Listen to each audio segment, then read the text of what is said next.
September 4th, 1957. A 15-year-old girl named Elizabeth Eckford stood at a bus stop in Little Rock, Arkansas, wearing a dress she'd sewn herself for her first day of school. Behind her, a mob of 250 white people screamed for her to be lynched, their faces contorted with rage, mouths wide open, spewing hatred at a teenager whose only crime was wanting an education.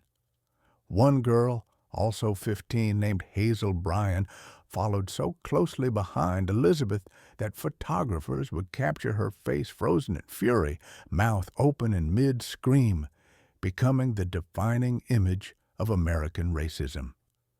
Elizabeth sat silently on that bench, waiting for a bus, her dignity intact, even as the crowd chanted, 2, 4, 6, 8, we ain't gonna integrate. This wasn't just another day in the segregated South. This was the day America's promise of equality collided with its deepest shame, and Elizabeth Eckford was just one of 9. 3 years earlier, on May 17, 1954, the United States Supreme Court handed down a decision that would shake the foundations of American society. In Brown v. Board of Education, the court ruled unanimously that segregated schools were inherently unequal and therefore unconstitutional. The decision overturned Plessy v. Ferguson, the 1896 ruling that had established the separate but equal doctrine that justified racial segregation for nearly 60 years.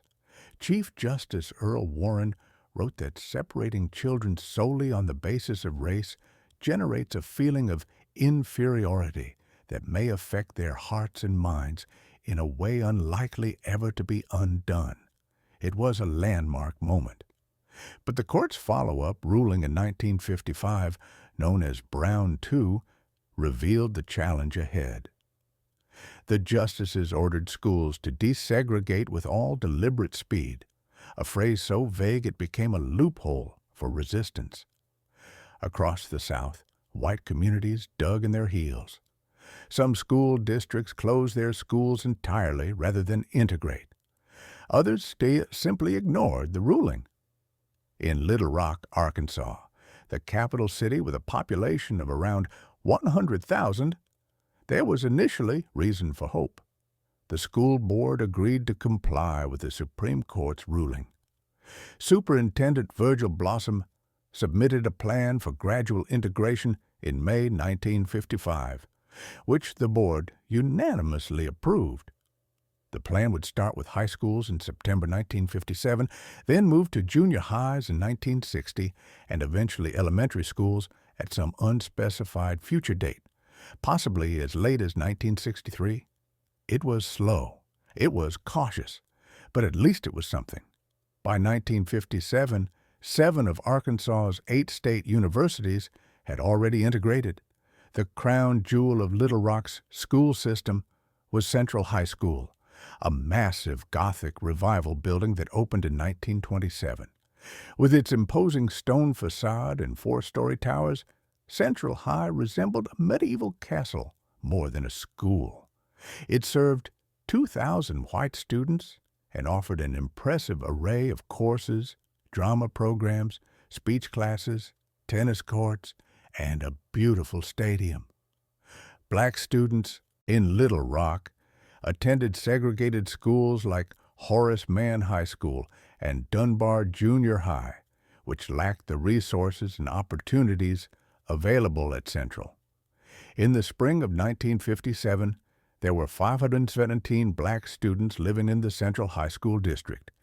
80 expressed interest in attending Central that fall. The school board interviewed them and narrowed the list to 17. Then, faced with resistance from segregationist groups, 8 students decided to remain at Horace Mann, the all-black high school. That left 9. These students were carefully selected by Daisy Gaston Bates, president of the Arkansas chapter of the NAACP and co-publisher of the Arkansas State Press, an influential black newspaper.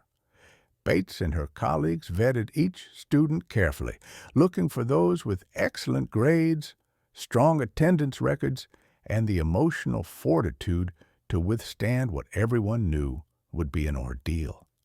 The Little Rock Nine were Ernest Green, age 16, the only senior in the group, Elizabeth Eckford, 15, Jefferson Thomas, 15, Terrence Roberts, 15, Carlotta Walls, 14, the youngest, Minnie Jane Brown, 15, Gloria Ray, 15, Thelma Mothershed, 16, and Melba Patillo, 15.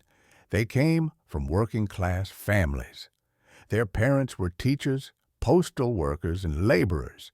These weren't radical activists. They were teenagers who wanted better opportunities, who believed in America's promise, and who had the courage to test whether that promise was real. The students were warned they wouldn't be allowed to participate in extracurricular activities like football, basketball, or choir if they transferred to Central. Many of their parents were threatened with losing their jobs. But the Nine persisted. They signed up knowing full well what awaited them. As Minnie Jean Brown later recalled, when my 10th grade teacher in our Negro school said there was a possibility of integration, I signed up. We all felt good. We knew that Central High School had so many more courses and dramatics and speech and tennis courts and a big, beautiful stadium. As summer turned to fall in 1957, opposition to integration intensified. Two pro-segregationist groups formed the Capital Citizens Council and the Mothers League of Central High School. In August, the Mothers League won a temporary injunction from a county judge to block integration, claiming it could lead to violence. Federal District Judge Ronald Davies quickly nullified the injunction on August 30th. The first day of school at Central High was set for September 3rd, but Little Rock school officials decided integration would begin on September 4th, the second day of classes. Then, on the night of September 2nd, Arkansas Governor Orval Faubus made a decision that would thrust Little Rock into the national spotlight. In a televised address, Faubus announced he was calling out the Arkansas National Guard to surround Central High School. He claimed the action was necessary to prevent violence and bloodshed. He insisted he was protecting the Nine, black students. But everyone understood the truth. The National Guard wasn't there to protect the students. They were there to keep them out. Faubus was facing a tough re-election campaign for his third term as governor. His Democratic Party, which dominated Southern politics, was staunchly segregationist. Faubus calculated that defying federal authority would win him political support among white voters who opposed integration. He was right. His stand against integration made him a hero to segregationists and secured his political future. He would go on to serve as governor until 1967. On September 3rd, the Mothers League held a sunrise service at the school as a protest against integration.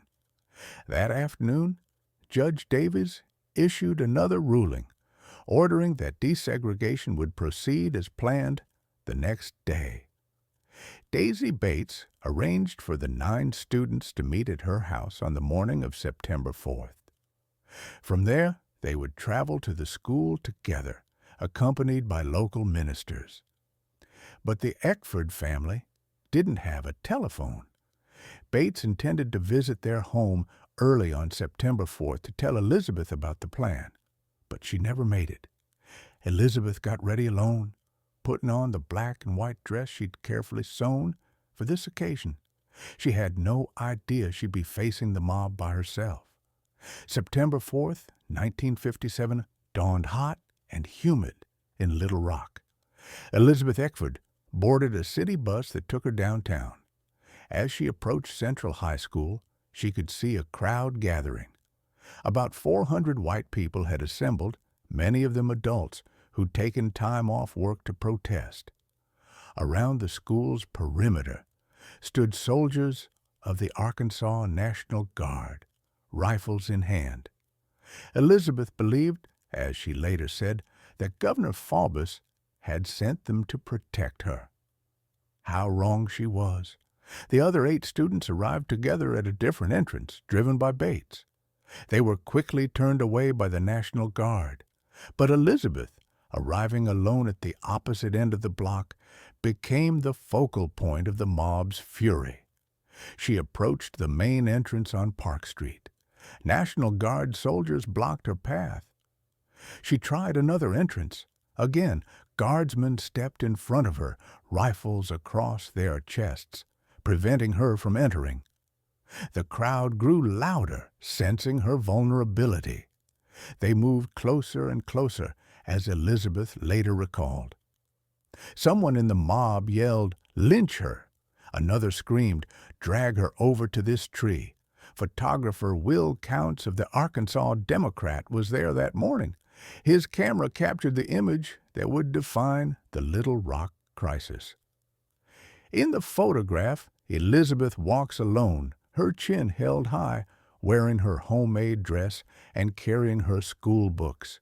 Behind her, faces twisted with hate, is the mob, and right on her heels is Hazel Bryan, mouth wide open, screaming racist epithets.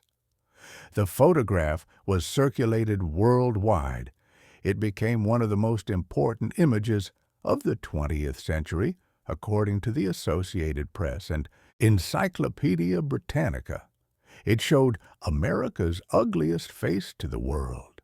Elizabeth tried to escape through the crowd to reach the bus stop a block away. Buddy Lonesome of the St. Louis Argus, a black journalist covering the event, described what he witnessed.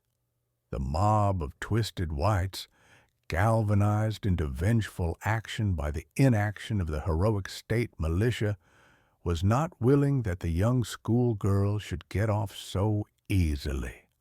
The hate-mongers, who look exactly like other normal white men and women, took off down the street after the girl. Benjamin Fine, a reporter for the New York Times, sat down next to Elizabeth at the bus stop. Thinking of his own 15-year-old daughter, he tried to comfort her, telling her, "Don't let them see you cry." But Elizabeth couldn't stop the tears. A white woman named Grace Lorch, whose husband was a mathematics professor, pushed through the crowd and escorted Elizabeth onto a bus. Before leaving, Lorch turned to the mob and told them they'd all be ashamed of themselves someday. For her act of courage, the Lorch family would face intense harassment, job losses, and accusations of being communists. They eventually moved to Canada. Elizabeth went directly to her mother's workplace after exiting the bus. She fell into her mother's arms, and they both cried, neither saying a word. Inside Central High School that day, only white students attended classes. The Little Rock Nine stayed home. For the next 2 weeks, they studied at home while legal battles played out. President Dwight D. Eisenhower was reluctant to intervene. He believed in states' rights and wanted to avoid a confrontation. But the crisis was spiraling. On September 14th, Eisenhower met with Governor Faubus at the president's vacation home in Newport, Rhode Island. The meeting was tense and ultimately unsuccessful. Faubus promised cooperation, but had no intention of following through. On September 20th, Judge Davies ruled that Faubus had used the National Guard not to preserve law and order, as he claimed, but to prevent integration. The judge ordered Faubus to withdraw the troops. Faubus complied, but he publicly predicted that blood would run in the streets of Little Rock if the schools were integrated. He washed his hands of the situation, leaving the Little Rock Police Department to deal with what came next. On the morning of September 23rd, the Little Rock Nine tried again. This time, They entered through a side door, escorted by police officers. But the mob outside, now grown to 1,000 people, learned the students were inside. Rage swept through the crowd. They rushed toward the building, attacking black journalists and bystanders. Alex Wilson, an African-American reporter for the Memphis Tri-State Defender, was brutally beaten by the mob. Photographer Will Counts captured images of the assault.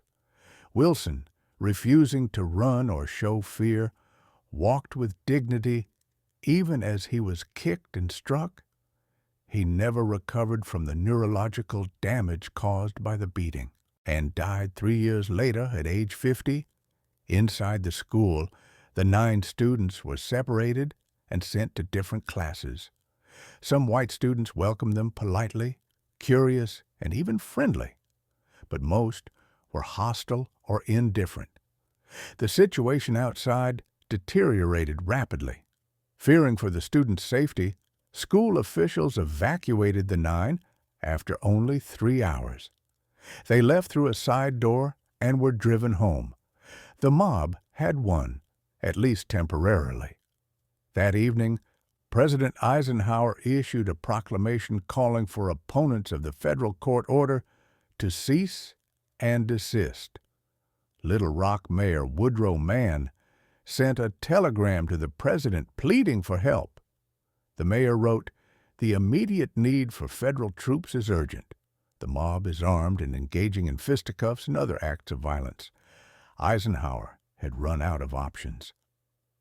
The authority of the federal government and the Supreme Court's ruling were being openly defied. On the evening of September 24th, President Eisenhower addressed the nation on television and radio. He explained that he'd been left with no choice. Mob rule, he declared, cannot be allowed to override the decisions of the courts. He issued Executive Order 0730, federalizing the Arkansas National Guard, taking control of the troops away from Governor Faubus. And he ordered 100 or 200 soldiers from the U.S. Army's 101st Airborne Division, the Screaming Eagles, based at Fort Campbell, Kentucky, to Little Rock. It was the first time since Reconstruction that a president had sent federal troops to the South to protect the rights of black citizens. The 101st Airborne arrived in Little Rock by military aircraft. These were elite paratroopers, combat veterans, many of whom had fought in World War II and Korea. They set up camp on the grounds of Central High School. They carried rifles with fixed bayonets. Their presence transformed the school into what looked like a military occupation. The sight was shocking to white residents of Little Rock who saw it as federal overreach. But for the Little Rock 9, the soldiers represented protection. On September 25, 1957, the Little Rock 9 finally entered Central High School for their first full day of classes.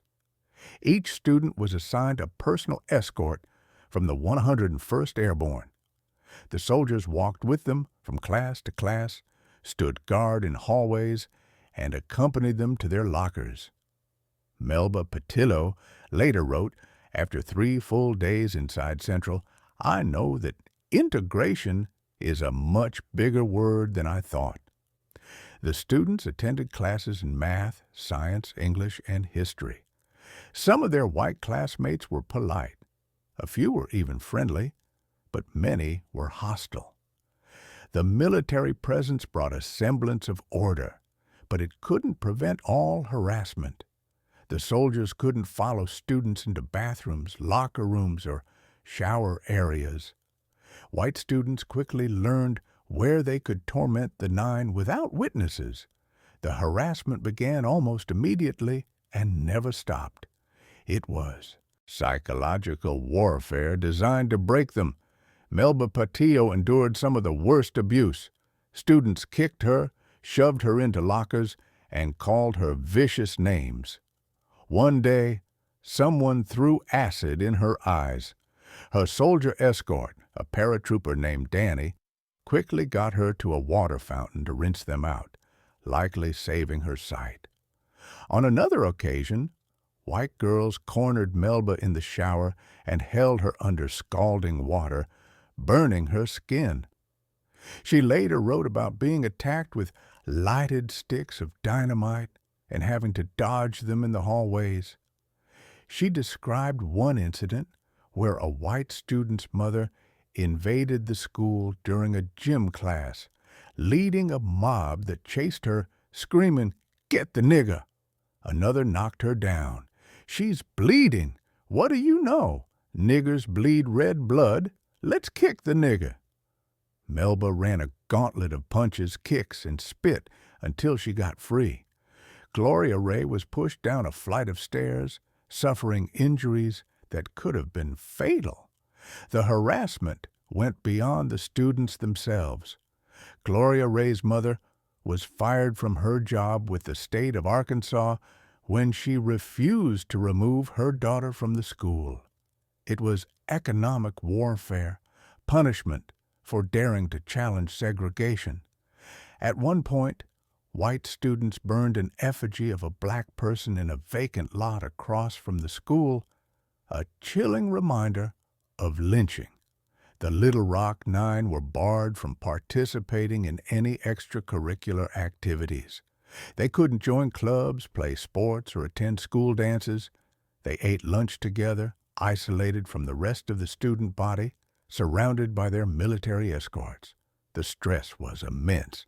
Melba Patillo's memoir, Warriors Don't Cry, published in 1994, details the daily terror they endured. She wrote of being threatened by a lynch mob's rope, of constant fear, of wondering whether she'd survive to graduate.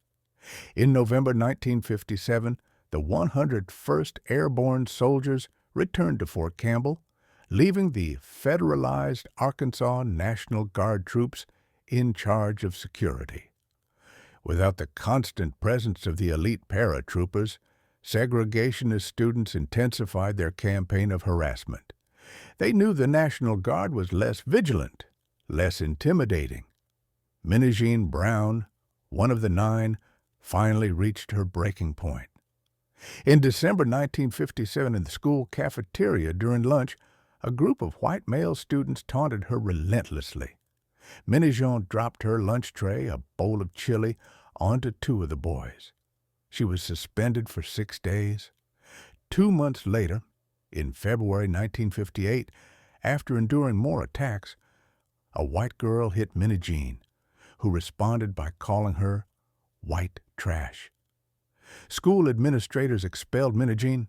The white students who'd been harassing her, who'd provoked the incidents, went unpunished. White students at Central High celebrated Minnie Jean's expulsion by distributing cards that read, "1 down, 8 to go." Minnie Jean moved to New York City to live with Dr. Kenneth Clark and Dr. Mamie Phipps Clark, renowned psychologists who had conducted groundbreaking research on the psychological effects of segregation, research that had been cited in the Brown versus Board of Education decision. Minnie Jean finished her education at New Lincoln High School, graduating in 1959. She later reflected on her experience, saying, "I just can't take everything they throw at me without fighting back." The other 8 students remained at Central High for the entire school year. They endured daily harassment, threats, and violence. White students were punished only when their offenses were both egregious and witnessed by an adult, according to Elizabeth Huckabee, a vice principal during the crisis, who later wrote a book about it. The vast majority of abuse went unpunished. The school administration failed to protect the 9, tacitly allowing the harassment to continue. Throughout the year, Governor Faubus and other Arkansas politicians worked to undermine integration. Numerous legal challenges were filed. Faubus repeatedly expressed his wish that the Little Rock Nine be removed from Central High. The state legislature passed laws designed to thwart desegregation. The federal court struck down each attempt. Despite everything, the Little Rock Nine persevered. They attended classes, took exams, and completed their coursework. On the evening of May 27, 1958, Ernest Green became the first African American to graduate from Little Rock Central High School. He walked across the stage to receive his diploma while his family watched from the segregated balcony of the auditorium. Martin Luther King, Jr. attended the ceremony, sitting in the audience to witness this historic moment. Green later told reporters, "It's been an interesting year. I figure I've gotten the best education available in Arkansas." The graduation was a triumph, a symbol of progress. But the victory was bittersweet.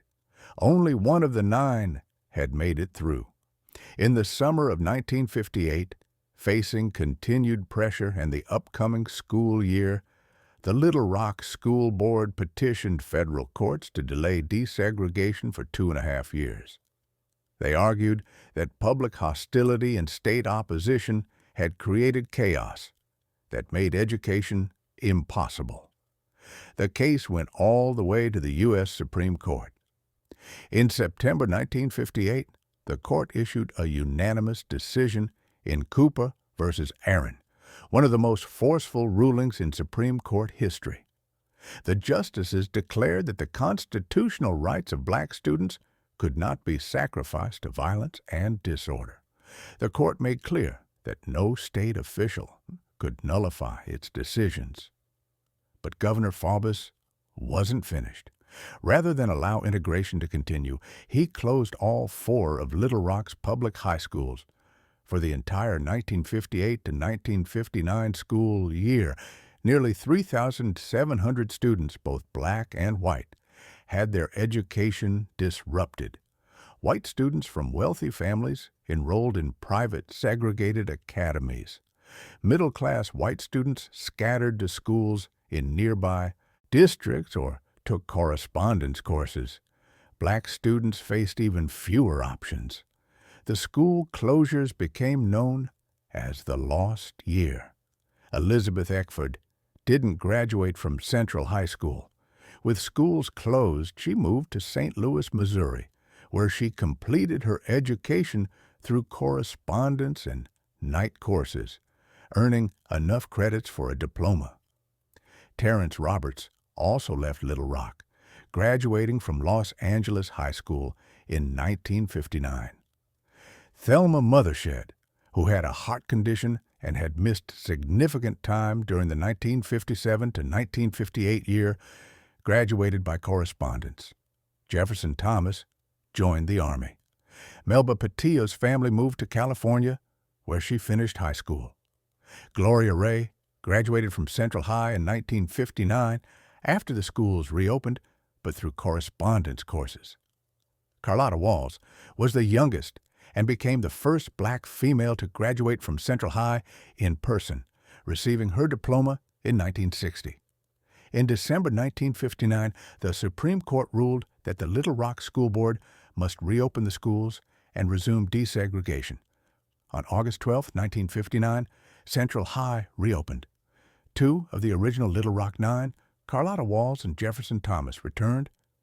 3 other black students, Frank Henderson, Sandra Johnson, and Sybil Jordan, were also enrolled after a federal court ruled that more black students had to be admitted. The experience of these 5 students was different from 1957. While they still faced racial slurs and hostility, the physical violence had largely subsided. White students mostly ignored them, creating a cold isolation rather than open warfare. The Little Rock crisis sent shockwaves around the world. Newspapers in Europe, Asia, and Africa published photographs of Elizabeth Eckford surrounded by the mob, of soldiers escorting black teenagers to school, of American democracy failing its own citizens. During the Cold War, when the United States was competing with the Soviet Union for global influence, presenting itself as the leader of the free world, The images from Little Rock were devastating. Soviet propaganda seized on the crisis, using it to discredit American claims of freedom and equality. The crisis forced the federal government to confront a harsh reality. States were not going to voluntarily comply with desegregation. Federal power would be necessary to enforce civil rights. The courage of the Little Rock Nine inspired the broader civil rights movement. Their willingness to endure harassment, violence, and threats for the right to an equal education demonstrated the power of nonviolent resistance. They showed that even teenagers could stand up to injustice, that ordinary people could change history. In 1958, the Little Rock Nine were awarded the NAACP's highest honor, the Spingarn Medal, recognizing their contributions to advancing civil rights. Daisy Bates, who had guided and supported them throughout the ordeal, also received the medal. The nine went on to successful careers. Ernest Green earned degrees from Michigan State University and worked in the Carter administration. Terrence Roberts earned a Ph.D. in psychology and became a professor and consultant. Melba Pattillo-Beals became a journalist, working for NBC, and wrote her powerful memoir. Elizabeth Eckford served in the U.S. Army and later worked as a probation officer. Carlotta Walls became a real estate broker and the president of the Little Rock Nine Foundation. Minnie Jean Brown became an activist and social worker. Gloria Ray became a patent attorney and magazine publisher in Europe. Thelma Mothershed earned a degree in home economics and taught in Illinois. Jefferson Thomas worked as an accountant for the Department of Defense. In 1997, on the 40th anniversary of the Little Rock crisis, President Bill Clinton, an Arkansas native, held a ceremony at Central High School. All 9 members of the Little Rock Nine attended. President Clinton presented them with Congressional Gold Medals, the nation's highest civilian honor. He praised their courage and acknowledged the nation's debt to them. In his remarks, Clinton said, "What they did changed the course of our country forever." That same year, photographer Will Counts arranged a meeting between Elizabeth Eckford and Hazel Bryan, now Hazel Massery. 40 years after Bryan had screamed at Elizabeth in that infamous photograph, the two women met face to face. They reconciled, or so it seemed. Counts photographed them together, standing in front of Central High School, this time smiling. The image was turned into a poster titled Reconciliation and became a symbol of hope. For a time, the two women attended events together, speaking to students about racism and tolerance. But their friendship didn't last. By the early 2000s, Elizabeth and Hazel had drifted apart. The reconciliation, Elizabeth came to believe, had been more about Hazel's need for redemption than genuine understanding. Elizabeth said that Hazel wanted her to be cured and be over it, as if the trauma of 1957 could simply be forgotten. Elizabeth discovered that Hazel had been part of an organized group of students who attacked the Little Rock Nine physically inside the school, information Hazel had minimized or denied. The friendship ended. The poster is still sold at the Little Rock Central High School National Historic Site Visitor Center, but Elizabeth insisted on adding a gold stamp to it that reads, "True reconciliation can occur only when we honestly acknowledge our painful but shared past." Little Rock Central High School is now a National Historic Site. The building still functions as a working high school, educating students of all races. A museum operated by the National Park Service tells the story of the Little Rock Nine and the desegregation crisis. Visitors can walk the halls where history was made, stand in front of the school where Elizabeth Eckford faced the mob, and learn about the courage it took to challenge America's deepest racism. The legacy of the far Little Rock Nine is complicated. On one hand, they won. Central High School was desegregated. The federal government enforced the Supreme Court's ruling. The principle of equal education under the law was upheld. But on the other hand, the fight was far from over. School segregation persists today not through explicit laws, but through housing patterns, school district boundaries, and economic inequality. Many schools across America remain effectively segregated, with black students attending underfunded schools in impoverished neighborhoods, while white students attend well-resourced schools in affluent areas. The Little Rock Nine forced America to look in the mirror. They exposed the violence and hatred that lay beneath the surface of Southern gentility. They proved that the promise of equality enshrined in the Constitution was worth fighting for, even when that fight came at enormous personal cost. They were children when they walked into Central High School in 1957. They were asked to shoulder a burden that no child should have to bear, to sacrifice their adolescence for a cause greater than themselves. They endured daily terror, constant harassment, and the very real threat of violence. Some struggled with trauma for decades afterward. Elizabeth Eckford battled depression and post-traumatic stress. Melba Patillo wrote that she didn't know if she'd be alive to graduate from high school or be stark raving insane or deeply wounded. But they persevered. They went to class. They studied. They took their exams. They refused to be driven out. And in doing so, they changed America. They proved that segregation could be defeated, that federal law could overcome state resistance, that courage could triumph over hatred.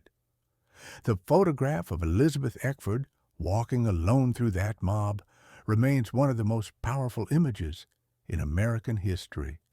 It captures a moment when the nation's conscience was tested, when a teenage girl's dignity confronted a mob's rage, when America's promise of equality was put to the ultimate test.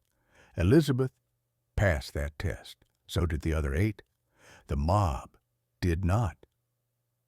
In 2009, the Little Rock Nine attended the inauguration of Barack Obama as the first African-American president of the United States.